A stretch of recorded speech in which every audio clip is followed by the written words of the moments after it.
Hi guys, and welcome back to a new video. Well, first of all, congrats to everyone who held Bitcoin and just surpassed, sorry, I'm just making some breakfast, and surpassed what was going on in terms of the hiccup we had around the 54,000 US dollars. Many people were just panicking. I told you, no need to panic, things will come back to normal. And it did, luckily. I'm not saying that I'm a guru or, I'm a magician, but it's just a normal trajectory for Bitcoin to have these kind of ups and downs. And Fibonacci retracement levels were showing that BTC will bounce back all the way. Now, what to do right now and what's next for BTC? What's next for BTC? I do believe that we can potentially go all the way to 64,000 US dollars with relative ease. Currently, we're talking about 59.8, 60, 60.1. It's just like, within a small margin for BTC. So the price movement next will follow all the way to 64 in the bullish direction. If we go bearish once more, then we can go all the way to 56 once again. Yes, it's a possibility, but it's a very slim possibility. The more likely scenario will be more bullish. We can go all the way to 64. 64 meaning that we're going to be reaching nearly the previous Fibonacci retracement level of the previous all-time high of 68K. 68K also, that can be quite an interesting point for BTC, but I do believe that we will have enough momentum in the market to go all the way surpassing 68 and even going to the 73, which, it's amazing.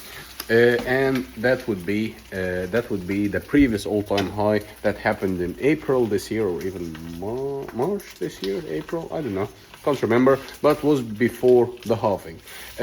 Before Bitcoin halving, we had an interesting pattern happening. We had a very interesting move from BTC, and things started picking up all the way to a new all-time high before the halving. Usually we have the new all-time high for Bitcoin after the halving, or like a year after halving or so. But it didn't really happen. That happened before the halving. So it's an interesting cycle. It's not really that massive difference, but it's just an interesting concept for BTC. So what to do next and what to expect next? Well, I do believe that I burned this egg. Oh boy, oh boy. That's it's reality now. Anyway, I do believe that currently we can look all the way to 64 and beyond. If you're trading with leverage, then probably put some risk management in place. If you're in profit, start entertaining at least the idea of taking some profits.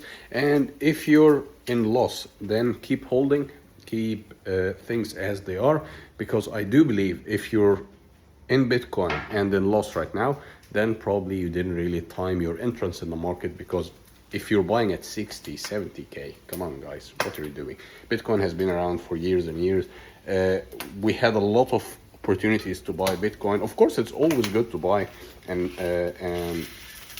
pump up your, wait a minute. It's always good to buy and always good to just accumulate Bitcoin over time. But if you're buying at around 60, 70K, it's just not really the way to go. But generally speaking, you still can hold, you still can potentially make some profits, but things might take a little bit of time than usual.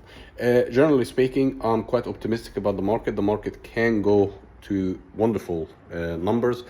Bitcoin can potentially hold itself all the way to 73K, which is the previous all-time high. We've been there before, we can go there again, and we can even surpass that with relative ease. What's going to happen in the next few days, nobody knows, but what I do know, that you should always be alert. You should always look at the market, what's going on.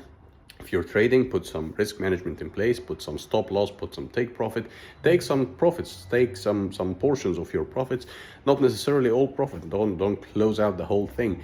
No, just saying take at least some portions of your profit and then reevaluate at each step. That's it for now. I will just try to consume this burnt egg, and I will update you with my laptop, probably with some numbers, and we can reevaluate the whole situation. It's sunny day here in Spain, hunting for some real estate, so it's gonna be interesting, because I do believe that profits from crypto should be cashed out and reinvested somewhere else. Don't be stuck in one form of investment. Don't be stuck in one single basket for all your money, to be honest. So you need to diversify, you need to look for new projects. So real estate is probably the way I go for. I'll be updating you on that as well. So for now, I will leave you and see you later. Bye bye.